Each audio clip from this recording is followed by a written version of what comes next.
El primer requisito mencionado en este texto es que los diáconos tienen que ser hombres honestos. Esta palabra en Tito capítulo 2 y el versículo 2 se traduce serios. Es decir, que el diácono debe ser un hombre formal, un hombre honesto, un hombre serio, un hombre que reconoce la seriedad de la obra de Dios y de la obra que Dios le ha dado a él. Además, el diácono debe ser un hombre sin doblez. Doblez literalmente significa decir dos veces. O sea, decir una cosa y luego decir otra cosa. El diácono no debe ser engañoso con sus palabras. Debe hablar únicamente la verdad y la debe hablar en todo y en todo momento y a toda persona. El diácono, el hombre que va a servir como diácono, debe ser conocido por todos por la honestidad de su palabra, que si lo dice, así es. Tercero, no deben ser dados a mucho vino. La frase no dados es la misma traducida ni presten atención en 1 Timoteo capítulo 1 y el versículo 4.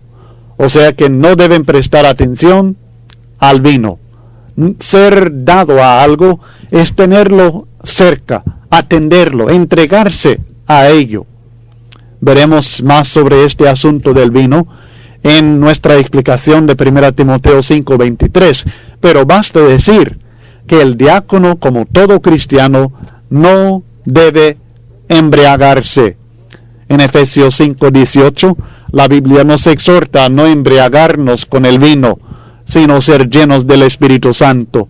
Y esto es especialmente importante para los que sirven como diáconos.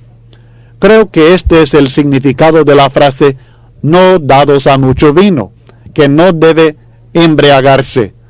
Este texto no puede ser usado para autorizar que los diáconos se emborrachen un poco. No está diciendo que se pueden emborrachar un poco, pero no mucho. No, está diciendo que no deben emborracharse, no deben embriagarse. Si aconsejamos a un joven que no debe embriagarse bebiendo una gran cantidad de licor, esto no significa que estamos aprobando que beba poco licor. La expresión, aunque semejante en el castellano, es totalmente diferente en el griego de la expresión traducida no dado al vino en 1 Timoteo 3 y el versículo 3. La palabra mucho, en esta frase no dados a mucho vino, esta palabra no es la única diferencia. No está diciendo que los ancianos no deben ser dados al vino, no deben beber vino de ninguna manera, pero los diáconos lo pueden beber pero poco. No, esto no es la enseñanza, mi estimado. Es otra frase, sencillamente que significa lo mismo de lo que declara a los ancianos, y es que ni ancianos, ni diáconos, ni ningún cristiano no debe embriagarse. Además, en cuarto lugar, los diáconos no deben ser codiciosos de ganancias deshonestas. Es necesario, en cuanto al diácono, poder confiar en su integridad, especialmente en este caso, en el uso de ciertos fondos de la iglesia bajo la supervisión de los ancianos. Los diáconos tenían responsabilidades, según los ejemplos bíblicos, que implican necesariamente el uso de los fondos de la iglesia. Por ejemplo, tenemos el caso de la benevolencia. La benevolencia incluye el uso de dinero, de fondos y de provisiones que pertenecen a la iglesia. Si los diáconos van a servir a las necesidades de las viudas, por ejemplo, obligadamente tendrán que tener acceso al dinero o a cierta cantidad de dinero, de fondos que son de la iglesia. Por tanto, es necesario poder confiar en su honestidad e integridad en el uso de estos fondos, porque si los ancianos tienen que ir tras ellos para ver si los están usando como deben, entonces realmente no se ha logrado nada en cuanto al alivio al tiempo y la obra de los ancianos y los evangelistas. El diácono no puede ser un hombre codicioso de ganancias deshonestas. Además, en quinto lugar, los diáconos deben ser hombres que guarden el misterio de la fe con limpia conciencia. Es importante notar que este requisito está relacionado especialmente con los problemas doctrinales en Éfeso y en muchos otros lugares. El diácono sencillamente debe ser fiel a la doctrina del Señor revelada en el Nuevo Testamento. Debemos poder confiar en su fidelidad doctrinal. Además, debe guardar este misterio de la fe con limpia conciencia, es decir, que él debe vivir conforme a sus convicciones que están basadas en la palabra de Dios. Esta es la única manera de tener una conciencia limpia, es vivir conforme a sus convicciones. Si sus convicciones están basadas en una enseñanza fiel de la doctrina del Señor, el misterio de la fe, y si es fiel en vivir conforme a estas convicciones, tendremos un hombre con conciencia limpia. El misterio de la fe, por supuesto, es las buenas nuevas de Cristo Jesús. Este es el misterio que ha sido revelado y que estaremos estudiando en más detalle en 1 Timoteo capítulo 3 y el versículo 16 dentro de poco. Este es el misterio de la piedad, el misterio de la fe, el evangelio de Cristo Jesús. Y el diácono debe guardar este evangelio con limpia conciencia, debe ser fiel a esta enseñanza del evangelio y vivir conforme a sus enseñanzas. También aprendemos en este texto que el diácono debe ser sometido a prueba primero. Es decir, que no debe ser un neófito, como encontramos también en el caso de los ancianos.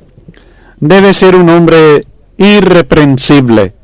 Después de considerar bien su carácter y observar su conducta, no debe haber ninguna acusación contra su persona. Debe ser una persona irreprochable. La palabra griega es literalmente una palabra legal que se refiere a un hombre que no ha sido denunciado, acusado ni procesado bajo alguna acusación. Así que debe ser obvio que el criterio para esta prueba del diácono, como en el caso de los ancianos, debe ser la palabra de Dios, no requisitos que nosotros querramos establecer. La palabra también significa que esto mismo es lo que debe suceder en la selección de los ancianos, que ellos también deben ser sometidos a prueba primero. Es decir, que los debemos examinar sus vidas y sus ejemplos para ver si están de acuerdo con los requisitos que Dios ha establecido en su palabra. Además, los diáconos, como es el caso de los ancianos, deben ser maridos de una sola esposa. Debe tener esposa el diácono. El diácono no puede ser soltero. También debe tener solamente una esposa. Como vimos en el caso de los ancianos, esto excluye la práctica de la poligamia y excluye también al hombre divorciado, a menos que sea por causa de la fornicación de parte de su esposa. En síntesis, el diácono debe ser marido fiel. Debe tener una mujer y solamente una mujer. También, en cuanto a su familia, el que sirve como diácono debe gobernar bien sus hijos y sus casas. Hemos estudiado este requisito ya en 1 Timoteo capítulo 3 y el versículo 4, y puede ver lo que notamos en aquella explicación.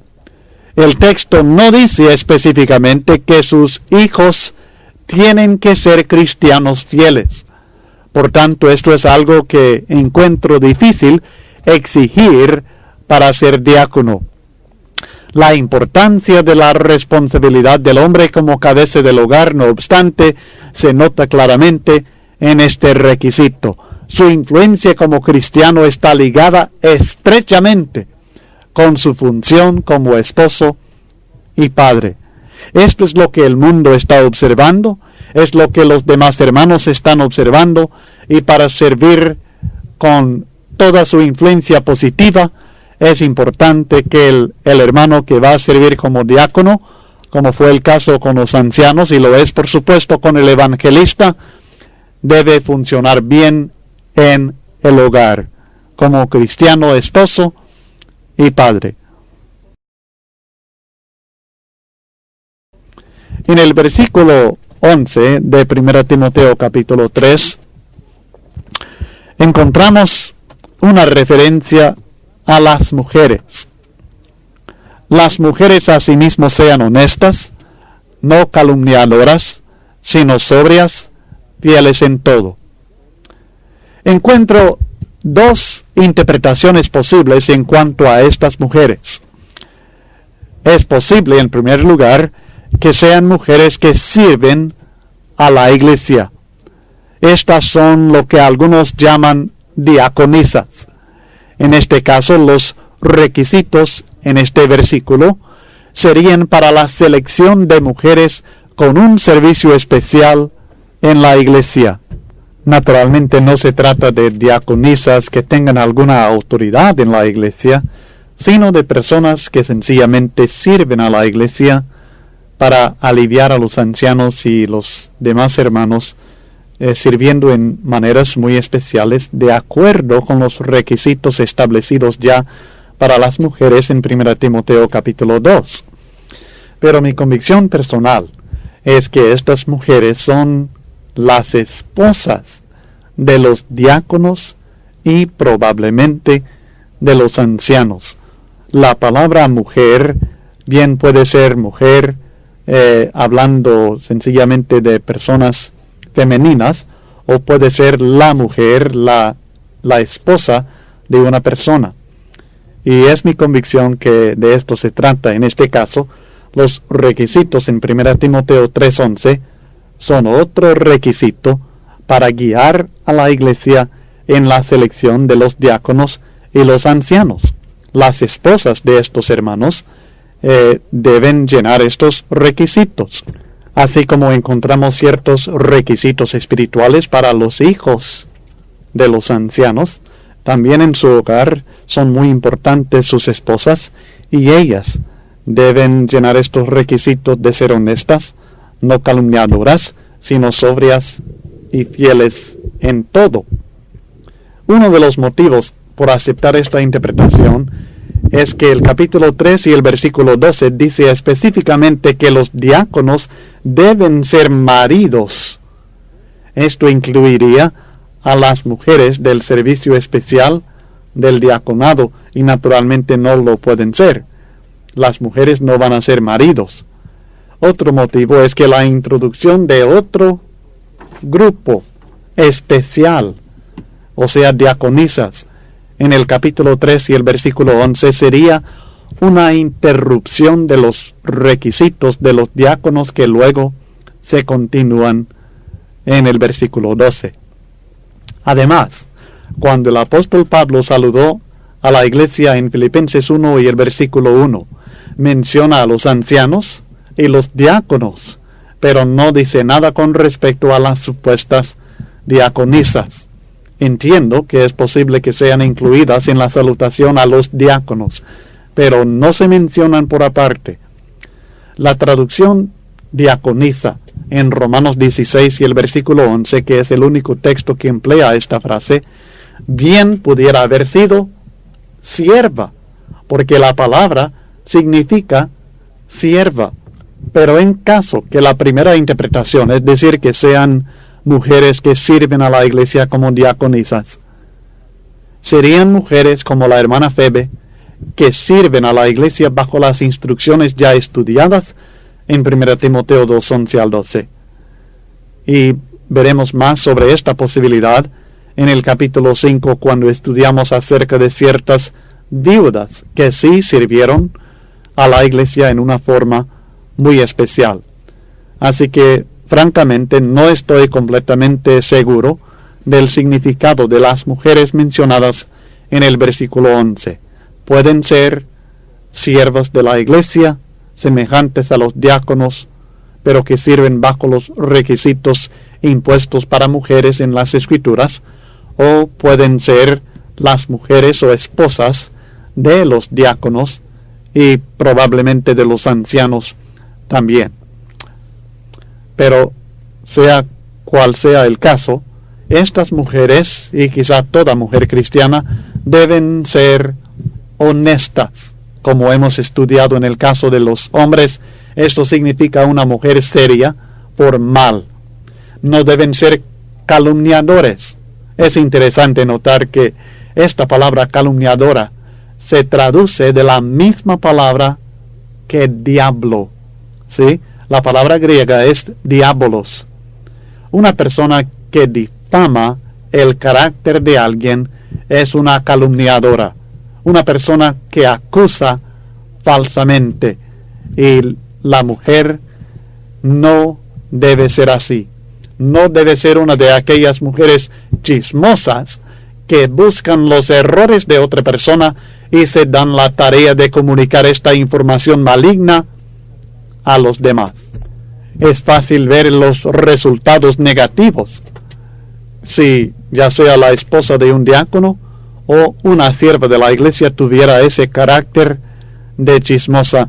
Naturalmente sería imposible que sirviera positivamente en la iglesia. Además, deben ser mujeres sobrias. Debe ser una mujer moderada, templada, una mujer libre de los excesos. Ser sobria es ser moderada en todo. A veces también indica la sobriedad en contraste con la intoxicación que proviene del licor, pero más que todo creo que se trata de su carácter, no de su condición de intoxicación o no. Esto debe ser obvio, que la mujer no debe embriagarse. Y, en resumen, estas mujeres deben ser fieles en todo, en cuanto a la doctrina, en cuanto a su servicio activo a Cristo, en cuanto a su carácter o vida moral. Debe ser una vida fiel, una persona fidedigna, una persona confiable, fiel en toda su vida. Es una responsabilidad muy importante, la de servir a la iglesia y también la de ser esposa de un diácono o de un anciano en la iglesia de Cristo Jesús. Y deben ser mujeres que llenan estos requisitos establecidos en la palabra de Dios. En el versículo 13 encontramos los premios que reciben los diáconos fieles, porque los que ejercen bien el diaconado ganan para sí un grado honroso y mucha confianza en la fe que es en Cristo Jesús. Primeramente, encontramos el premio del grado honroso. Esta es la elevación espiritual, entendamos, no material, sino espiritual, que Cristo ha prometido para todos aquellos que sirven a los demás, los que son servidores. En Marcos capítulo 10, en los versículos 42 al 45, Cristo habla de su propio ejemplo y de lo que Él espera de sus discípulos. Mas Jesús, llamándolos, les dijo: Sabéis que los que son tenidos por gobernantes de las naciones se enseñorean de ellas, y sus grandes ejercen sobre ellas potestad. Pero no será así entre vosotros, sino que el que quiera hacerse grande entre vosotros será vuestro servidor, y el que de vosotros quiera ser el primero será siervo de todos, porque el Hijo del Hombre no vino para ser servido, sino para servir y para dar su vida en rescate por muchos. Así que los diáconos, los siervos, son ejemplares de este carácter del servidor, el que Cristo dice que será el más grande, el primero, es aquel que sirve a los demás. Este es el grado honroso que logran los diáconos de la iglesia, los siervos de la iglesia, los que sirven de esta manera muy especial. Es el mismo premio que Cristo recibió, ya que Él se humilló a sí mismo y que Él fue obediente hasta la muerte y muerte de cruz. Dios le exaltó hasta lo sumo y le dio el nombre sobre todo nombre, para que en el nombre de Jesús toda rodilla se doble y toda lengua confiese que Jesús es Señor, para la gloria de Dios Padre. Filipenses 2, los versículos 5 al 11 nos enseñan esta gran verdad acerca de la humildad de Cristo, su servicio a los demás y el premio espiritual eterno que Él recibe por ello. Además, el otro premio que se menciona es mucha confianza. La seguridad de todo siervo fiel es que recibirá el premio del Señor. Esta es la confianza de aquel que sirve fielmente. En 2 Timoteo, capítulo 4, en los versículos 6 al 8, encontramos esta confianza grande del apóstol Pablo que él menciona, ya llegando a los últimos días de su vida. Él declara: porque yo ya estoy para ser sacrificado, y el tiempo de mi partida está cercano. Pero luego recuerda su vida. He peleado la buena batalla, he acabado la carrera, he guardado la fe. Por lo demás me está guardada la corona de justicia, la cual me dará el Señor juez justo en aquel día, y no solo a mí, sino también a todos los que aman su venida. Esta es la confianza que logran aquellos que sirven fielmente a Cristo Jesús. Esta es la confianza con que uno puede decir con el apóstol Pablo que para mí el vivir es Cristo y el morir es ganancia, como él declaró a los filipenses en Filipenses 1, 19 al 26. Y esta confianza no es confianza en sí mismo, sino confianza en Cristo, como dijo el mismo apóstol Pablo en 2 Timoteo capítulo 1 y el versículo 12. Estoy seguro, yo sé a quien he creído, y estoy seguro que es poderoso para guardar mi depósito para aquel día. Había confiado en Cristo, y esta confianza en Cristo le daba mucha confianza también para el futuro y para su destino eterno. Estos son los premios que Dios da al diácono fiel, el grado honroso del servidor y la confianza grande de aquel que es siervo fiel de Cristo Jesús. Luego en 1 Timoteo capítulo 3, versículos 14 y 15, encontramos el propósito de esta carta. Leamos lo que el texto dice en 1 Timoteo 3, versículos 14 al 15. Esto te escribo, aunque tengo la esperanza de ir pronto a verte, para que si tardo, sepas cómo debes conducirte en la casa de Dios, que es la iglesia del Dios viviente, columna y baluarte de la verdad.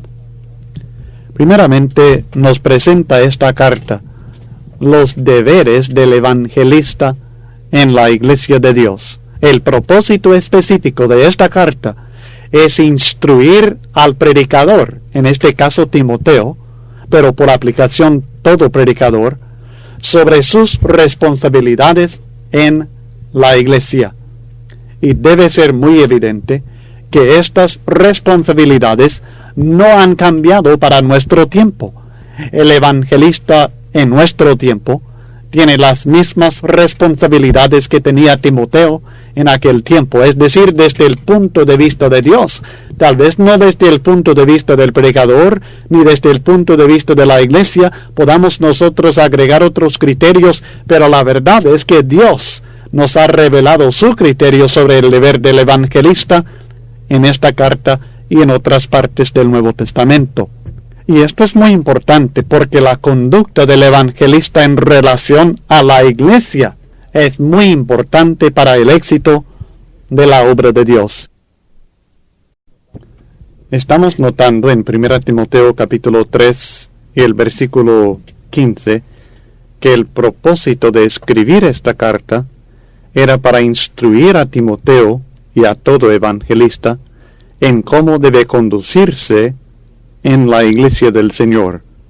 Esto te escribo, aunque tengo la esperanza de ir pronto a verte, para que si tardo sepas cómo debes conducirte en la casa de Dios, que es la iglesia del Dios viviente, columna y baluarte de la verdad.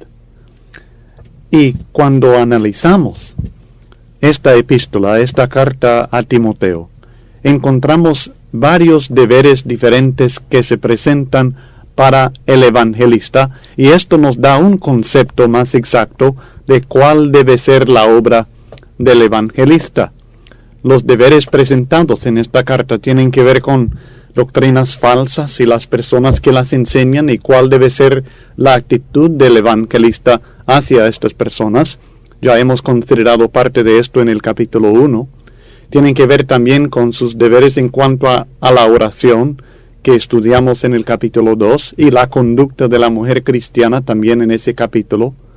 Tienen que ver también el evangelista en sus responsabilidades con la organización de la iglesia, especialmente la selección de los ancianos y los diáconos, y su instrucción y preparación de la iglesia para escoger a sus ancianos y diáconos. Y esto es lo que hemos estado estudiando aquí en el capítulo 3.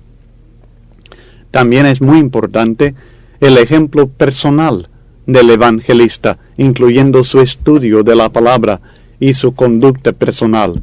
Y esto es lo que vamos a estar considerando, especialmente en el capítulo 4 de 1 Timoteo. Luego entra el problema de la ayuda para las viudas y su relación con los obispos o ancianos de la iglesia, en el capítulo 5. Y en el capítulo 6 estaremos viendo especialmente su actitud hacia las riquezas. Estos y otros deberes son los que encontramos en 1 Timoteo. Y estos nos ayudan a entender que las responsabilidades del evangelista realmente son muchas. No es sencillamente preparar un sermón para el domingo y presentarlo, sino que tiene muchas responsabilidades en las actividades espirituales de la iglesia, actividades y responsabilidades de suma importancia para el bienestar y el crecimiento de la iglesia del Señor. Es muy interesante cuando empezamos a comparar estos deberes bíblicos del evangelista con el concepto moderno de lo que el predicador o el evangelista debe hacer en la iglesia. Y es algo que cada predicador y cada congregación debe analizar. Si nuestro concepto del evangelista es el mismo que encontramos en las Sagradas Escrituras, frecuentemente no hay igualdad. Este es el propósito entonces de la carta de 1 Timoteo.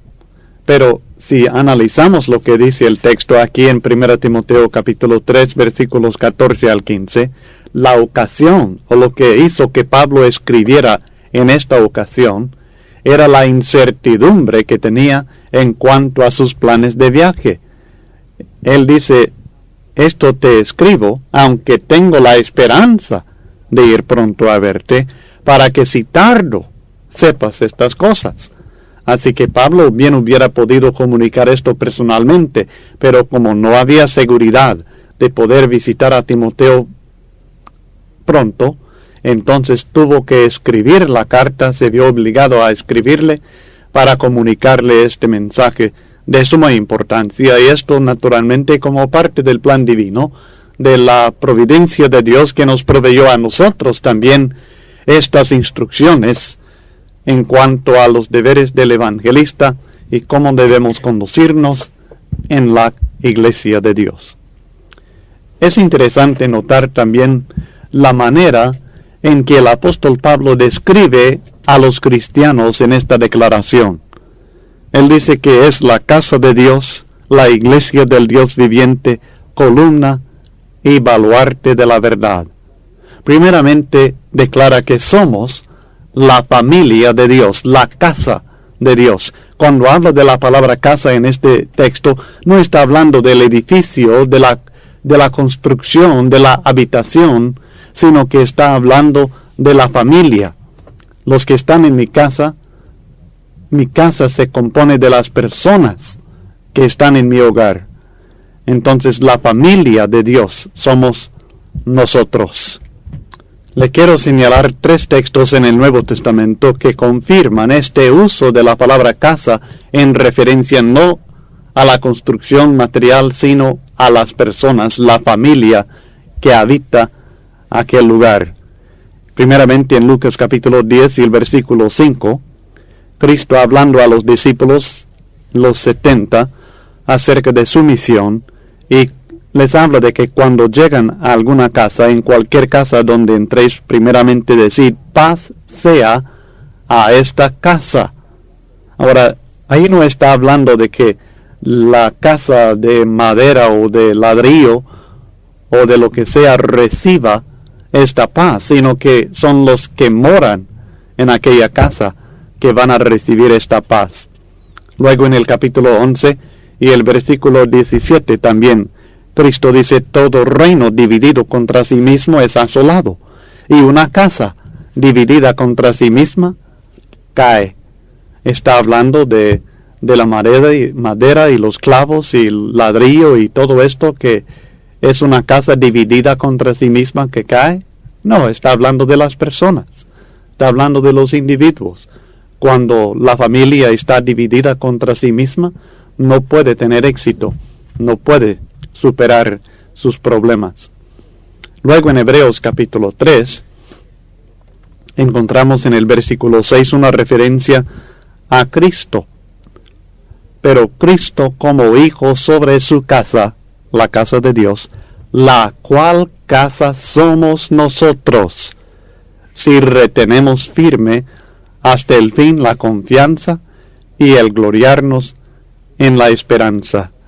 Desde el versículo 5 habla de la relación de Moisés, que fue fiel en toda la casa de Dios. Pero ahí no está hablando nuevamente de un edificio, sino que está hablando de las personas. Específicamente dice en el versículo 6, dice que nosotros somos esta casa, somos esta familia de Dios. Y es natural que utilice este símbolo para hablar de la iglesia, porque realmente Cristo mismo dijo que nacemos de nuevo de agua y del Espíritu para entrar en el reino de Dios. Nacimos en la familia de Dios. Juan capítulo 3 y el versículo 5.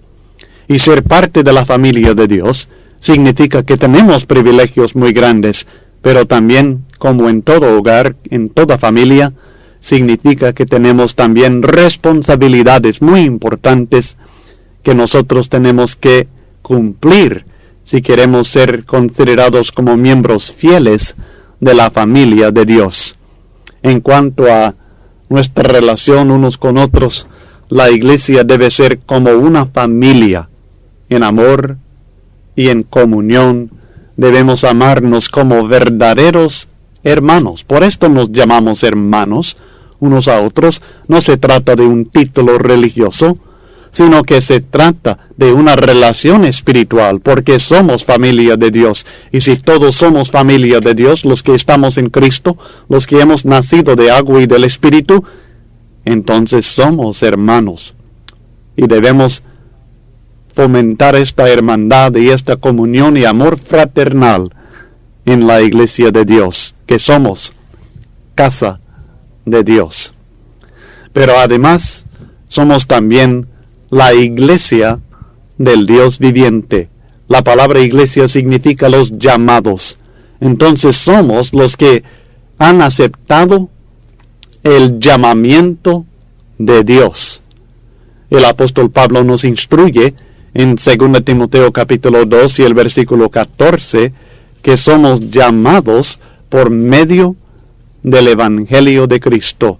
Y cuando Dios nos llama, esto significa que nosotros, al aceptar el llamamiento del Evangelio, nosotros estamos aceptando un compromiso con Dios. En 1 Tesalonicenses 4 y el versículo 7 el texto dice, pues no nos ha llamado Dios a inmundicia, sino a santificación. Cuando recibimos nosotros el llamamiento de Dios, cuando respondimos con fe y amor y obediencia siendo bautizados, nosotros nos comprometimos no a la inmundicia, sino a la santificación, a una vida santa, una vida apartada del pecado, una vida que sigue el ejemplo del modelo que es Cristo Jesús. Ser uno que ha aceptado el llamamiento de Dios, ser iglesia del Dios viviente, también significa que recibimos grandes bendiciones, porque en Hechos capítulo 2 y en los versículos 38 y 39, el apóstol Pedro prometió el perdón de pecados y el don del Espíritu Santo a cuantos el Señor nuestro Dios llamare. A todos aquellos que recibimos el llamamiento de Dios, como lo hicieron aquellos en aquel día, que creyeron, se arrepintieron y fueron bautizados en el nombre de Jesucristo para perdón de los pecados, tenemos la seguridad de la gran bendición de Dios, que es el Espíritu Santo que viene a morar en nosotros. También, según Romanos capítulo 8, versículos 28 al 30, aquellos que han recibido este llamamiento divino en el Evangelio, también tienen la seguridad de que Dios proveerá en su vida cotidiana todo lo necesario, y que Dios obra aún en aquellos problemas que tengamos para que nosotros recibamos la bendición de Dios. Y junto con esto tenemos la seguridad de la gloria eterna. Leamos en Romanos 8, 28 al 30. Y sabemos que a los que aman a Dios, todas las cosas les ayudan a bien. Esto es, fíjese bien, a los que conforme a su propósito son llamados. Es importante esta frase, porque únicamente aquellos que son llamados conforme al propósito, o sea, la voluntad de Dios, tienen esta seguridad de saber que todas las cosas nos ayudan a bien. Aun aquellas cosas que aparentemente son malas, Dios obra en ellas para nuestro bienestar eterno y para que nosotros recibamos bendición aún en aquellas cosas. Luego en el versículo 29 dice, porque a los que antes conoció también los predestinó para que fuesen hechos conformes a la imagen de su Hijo, para que Él sea el primogénito entre muchos hermanos. Y a los que predestinó, a estos también llamó.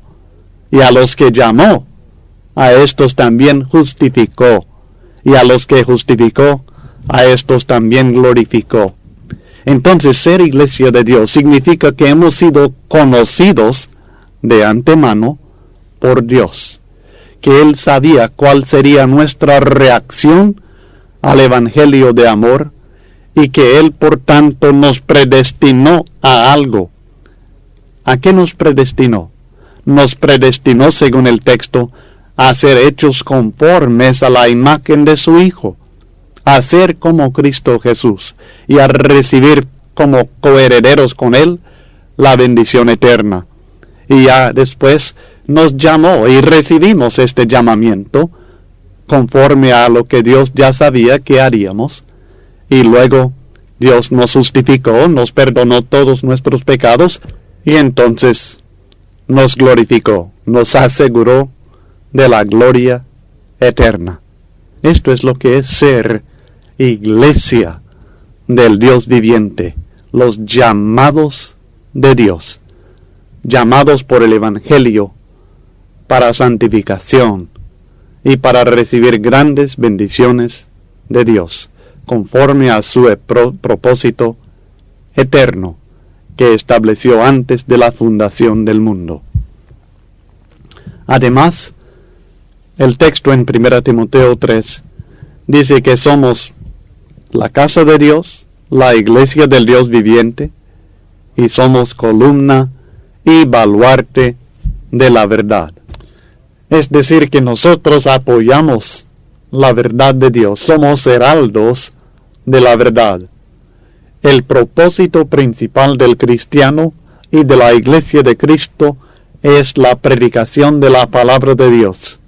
Cuando nosotros hacemos otras obras, ya sea de benevolencia o alguna otra obra que hagamos, debe tener como fin último la predicación de la palabra de Dios y la salvación de almas. Nosotros tenemos como deber, como cristianos, la defensa del Evangelio de Cristo, de contender ardientemente por la fe que ha sido entregada a los santos. Judas versículo 3. Así que la iglesia es importante para Dios.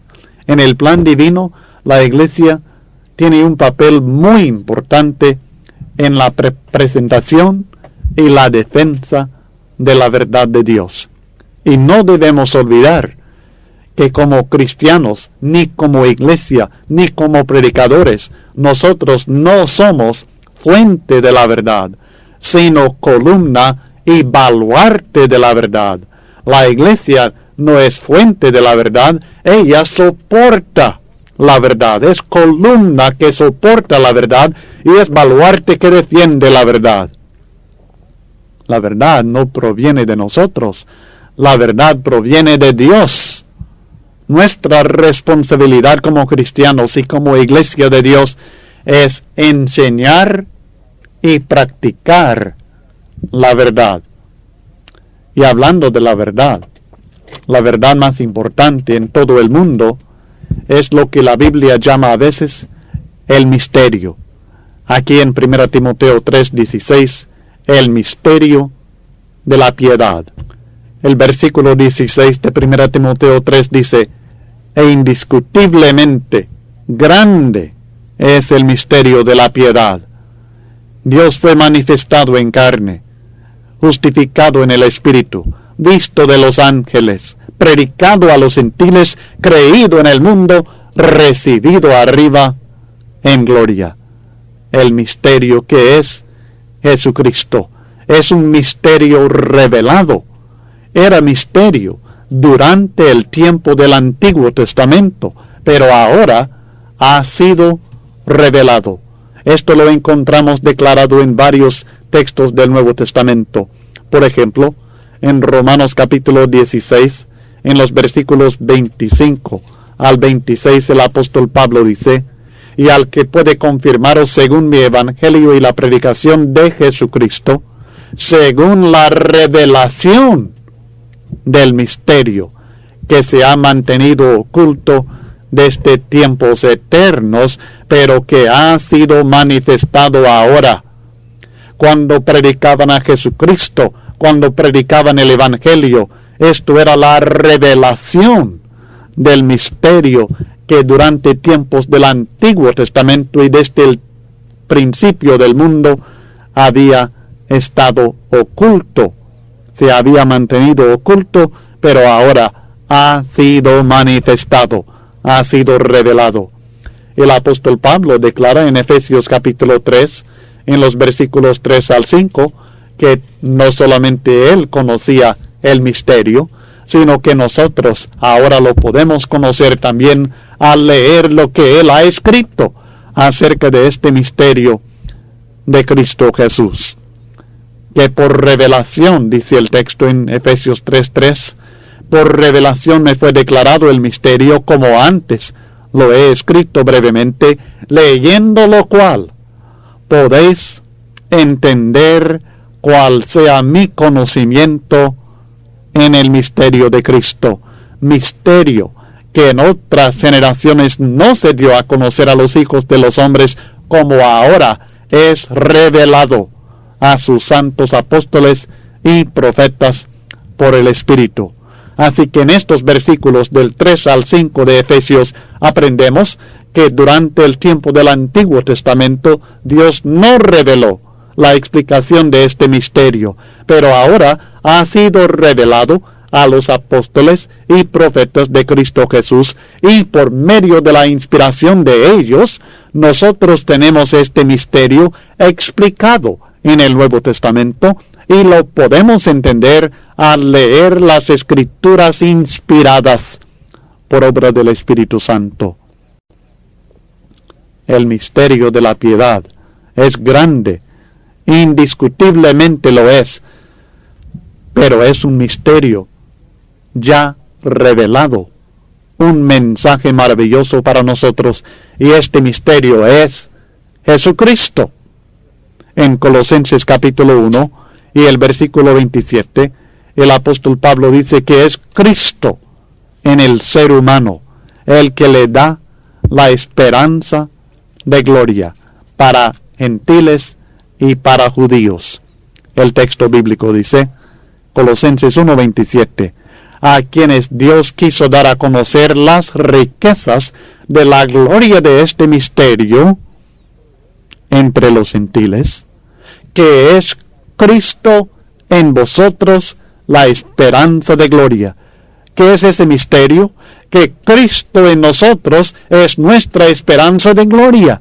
Que cuando Cristo Jesús está en el ser humano por medio de la fe, entonces tenemos la esperanza de participar en la gloria eterna. Por medio del Evangelio de Cristo, todos los hombres de toda raza, de todo lenguaje, podemos recibir la promesa de la bendición de Dios en Cristo Jesús.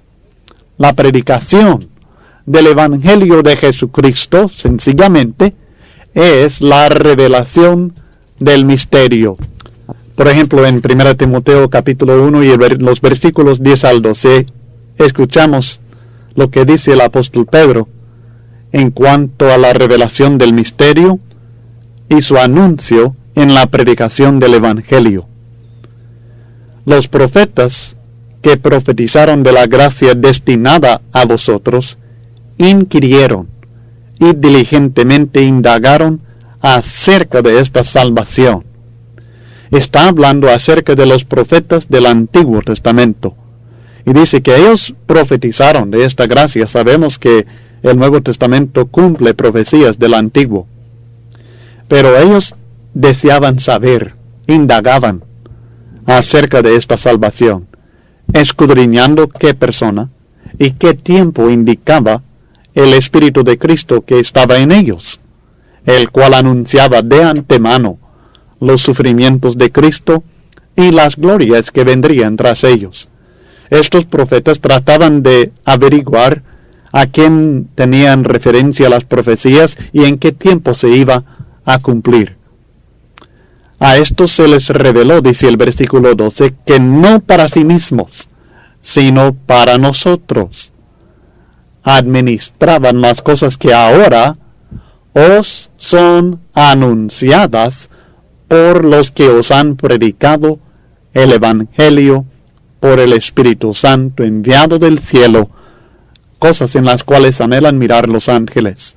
O sea que lo que era misterio para los profetas, ahora es anunciado cuando predicamos el Evangelio de Cristo Jesús.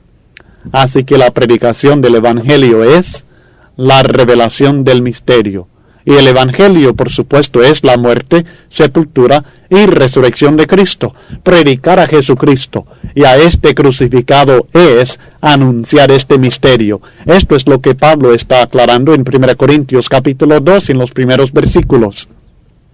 Así que Jesucristo es este mensaje, este misterio, la reunión de todo, tanto lo del cielo como lo de la tierra, bajo Jesucristo es el cumplimiento del misterio.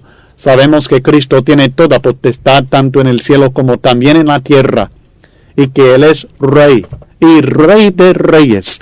Y este cumplimiento del misterio es lo que el apóstol Pablo menciona en Efesios 1, versículos 9 y 10. Dándonos a conocer el misterio de su voluntad. Nos ha revelado este misterio de su voluntad, según su beneplácito, el cual se había propuesto en sí mismo. Dios, desde antes de la fundación del mundo, propuso en sí mismo ese propósito, ese plan divino, esta voluntad suya. Versículo 10.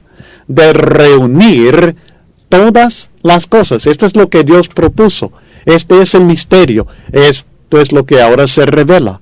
De reunir todas las cosas en Cristo en la dispensación del cumplimiento de los tiempos, que es el tiempo del Nuevo Testamento, la época en la cual vivimos ahora, este último de los tiempos, este postrer de los tiempos, de reunir todas las cosas en Cristo en la dispensación del cumplimiento de los tiempos, así las que están en los cielos como las que están en la tierra. Así que Jesucristo es el cumplimiento del misterio. Jesucristo es el secreto de la verdadera piedad. El misterio de la piedad es Jesucristo. Esto es lo que el apóstol Pablo escribe a Timoteo. Grande es el misterio de la piedad. Pero, ¿cuál es ese misterio? Bueno, que Dios fue manifestado en carne, la encarnación de Cristo, que fue justificado en espíritu, que fue visto de los ángeles, predicado a los gentiles, creído en el mundo y recibido arriba en gloria. Jesucristo es el secreto de la verdadera piedad. Este es el significado general de este texto en 1 Timoteo 3 y el versículo 16, que Jesucristo es el secreto de la verdadera piedad. Recordará que el tema que hemos asignado y que creo que es el verdadero tema de esta carta a Timoteo es la verdadera piedad, la piedad legítima. Y Jesucristo, su persona, es el secreto de esta verdadera piedad. La palabra piedad, recordemos, significa literalmente bien más adorar. Es adorar bien. Piedad es adorar bien. O sea que la piedad es la expresión de vida, la expresión correcta de la religión. Así que el significado de este texto en 1 Timoteo 3:16 es que es imposible adorar bien a Dios aparte de Jesucristo. Él es el secreto, Él es el misterio de la piedad.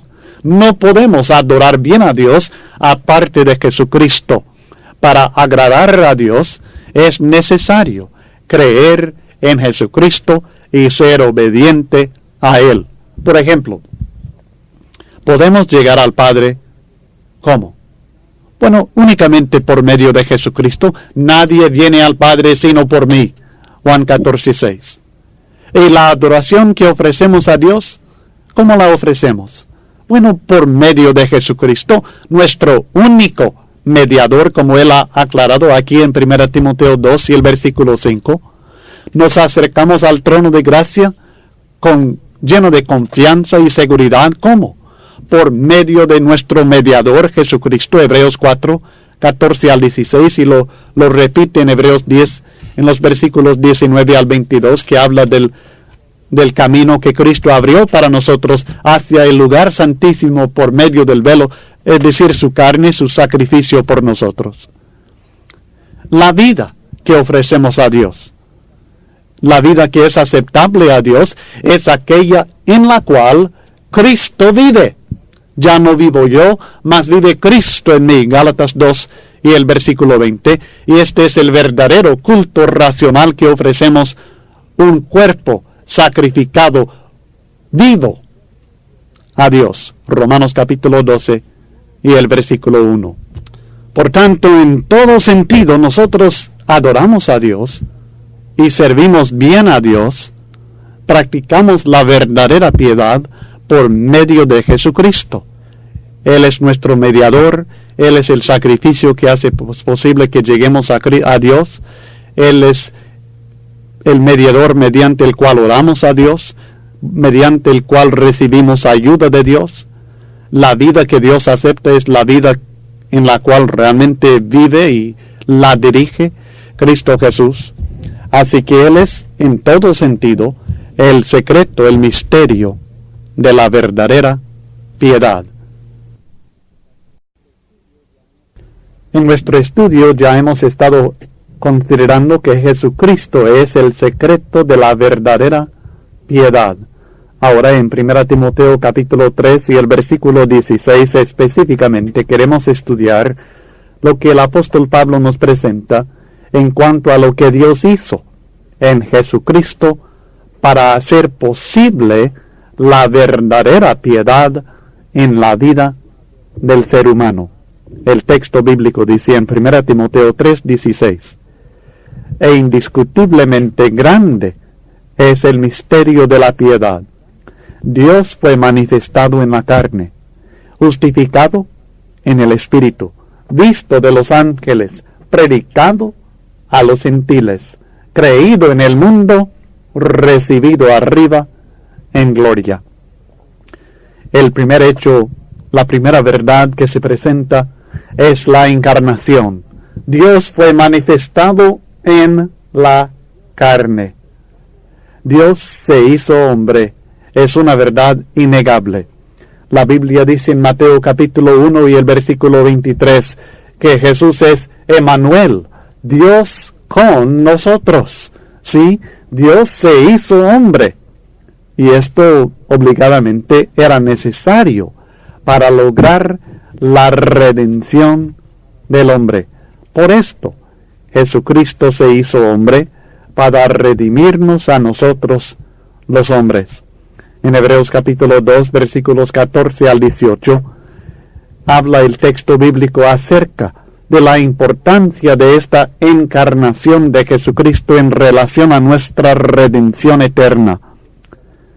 Así que por cuanto los hijos participaron de carne y sangre, es decir, ya que nosotros éramos hombres, Él también participó de lo mismo para destruir por medio de la muerte al que tenía el imperio de la muerte, esto es, al diablo. El propósito de Cristo en hacerse hombre era que por medio de hacerse hombre, ser humano, Él pudiera morir por nosotros y así destruir a Satanás y quitarle el imperio que Él tenía sobre nosotros. Y librar, dice el versículo 15, redimir, librar a todos los que por el temor de la muerte estaban durante toda la vida sujetos a servidumbre. Así que nos está hablando de la redención de la servidumbre en la cual estábamos nosotros sujetos por causa del diablo y su imperio de la muerte. Porque ciertamente no socorrió a los ángeles, sino que socorrió a la descendencia de Abraham, por lo cual debía ser en todo semejante a sus hermanos, para venir a ser misericordioso y fiel sumo sacerdote en lo que a Dios se refiere, para expiar los pecados del pueblo. Con esto en mente, Jesucristo se hizo hombre, para que nosotros pudiéramos ser aceptables a Dios. Era necesario que Jesús muriera por nosotros, que Él se hiciera igual a nosotros en todo, semejante a aquellos que iban a ser sus hermanos, para expiar así los pecados del pueblo de Dios. Esta doctrina de la humanidad de Dios, de que Dios se hizo hombre en la persona de Jesucristo, que el Verbo fue hecho carne, Juan 1:14, es una doctrina fundamental en el mensaje del Evangelio y en lograr la verdadera piedad para el ser humano. En 1 Juan, en el capítulo 4, nos advierte en contra a los falsos maestros, los falsos profetas que han salido por el mundo, y nos dice que debemos probarlos conforme a sus enseñanzas, comparando lo que enseñan con lo que las escrituras del Nuevo Testamento nos enseñan. Y el texto dice en 1 Juan capítulo 4 y el versículo 2, hablando de una prueba bien importante, porque es una doctrina muy importante: en esto conoced el Espíritu de Dios. Todo espíritu que confiesa que Jesucristo ha venido en carne es de Dios. En el tiempo en que escribió Juan, ya algunos falsos cristianos, falsos profetas de Dios, estaban enseñando que Jesucristo no vino realmente en carne, que Dios no fue manifestado en la carne. Pero el apóstol Juan dice que así podemos conocer el espíritu del error, porque el que enseña esto no es de Dios. Así que se trata de algo fundamental cuando hablamos de la encarnación, la verdadera manifestación del amor de Dios, de la humildad y la obediencia de Jesucristo, y lo que hace posible nuestra redención. Creo que la frase justificado en el Espíritu definitivamente se refiere a la resurrección de Jesucristo, en la cual fue declarado ser Hijo de Dios e inocente de todo pecado, venciendo así la tumba y también el Hades. Esta verdad es otro fundamento del Evangelio de Cristo Jesús. En Hechos capítulo 2, cuando el apóstol Pedro predicó por primera vez en el día de Pentecostés, el Evangelio de Cristo fue anunciado a los judíos culpables de la muerte del Señor, y además de la muerte y sepultura de Cristo, el tema principal del apóstol Pedro en aquel día era la resurrección de Jesús. La conclusión de su sermón en los versículos 32 al 36 dice: a este Jesús resucitó Dios, de lo cual todos nosotros somos testigos.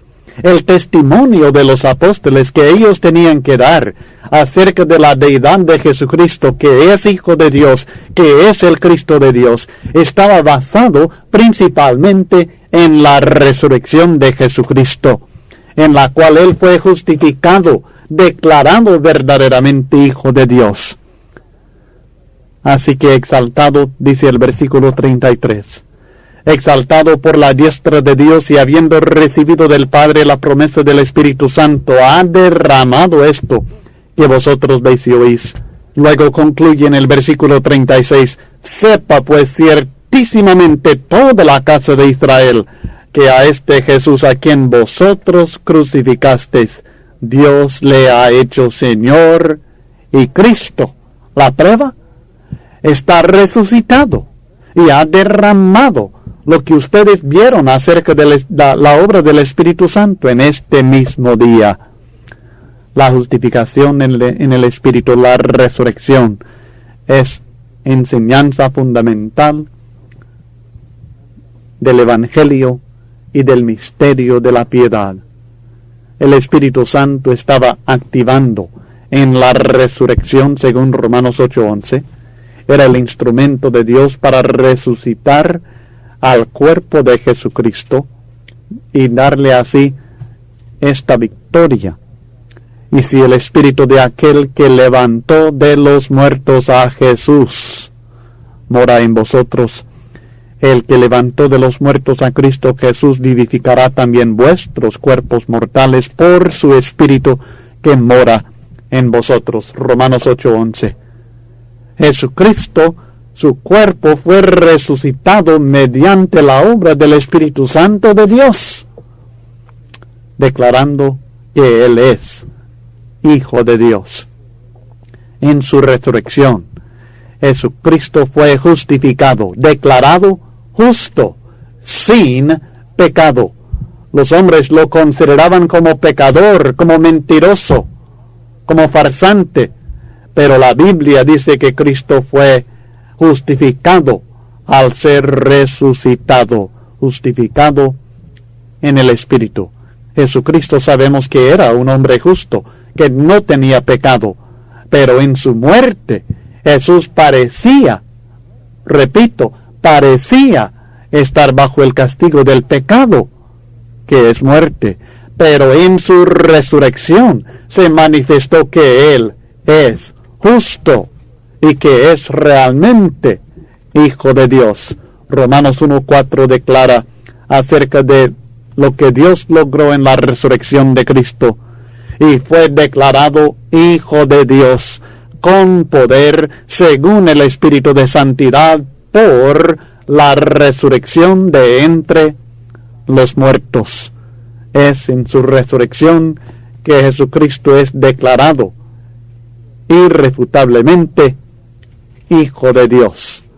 En Juan capítulo 10 y el versículo 18, Cristo mismo había profetizado: nadie me quita mi vida, nadie me la quita, sino que yo de mí mismo la pongo. Tengo poder para ponerla y tengo poder para volverla a tomar. Este mandamiento recibí de mi Padre, y en la resurrección se manifestó que realmente así era. Además, era visto de los ángeles. En su nacimiento, ahí estaban los ángeles declarando la gloria de Dios. En su tentación en Mateo 4, ahí estaban los ángeles atendiéndolo y ministrando a sus necesidades. En su resurrección estaban ahí para anunciar que había resucitado a las personas que llegaron. Y en su gloriosa ascensión en Hechos capítulo 1 y los versículos 10 al 11, ahí estaban nuevamente los ángeles. Personalmente me parece lógico que esta referencia a ser visto de los ángeles tenga referencia a la ascensión de Cristo a la diestra de Dios, porque primeramente tenemos su encarnación cuando nació de María, luego tenemos su justificación cuando resucitó de entre los muertos, luego tenemos su ascensión y los ángeles que estaban presentes, y luego tenemos que fue predicado a los gentiles, que es lo que sigue en el orden lógico, porque después de su resurrección dio el mandamiento de ir y predicar, pero esto no se llevó a cabo hasta después de su ascensión, y luego fueron y predicaron el Evangelio de Cristo a toda criatura de toda nación, conforme a los mandamientos de Cristo en Mateo 28, 18 al 20 y Marcos 16, 15 al 16. Y esto también está relacionado con el contenido del mensaje del misterio que ahora se anuncia no solamente a los judíos, sino también a los gentiles, que también son coherederos con los judíos de la gracia de Dios. Efesios 3, 4 al 6.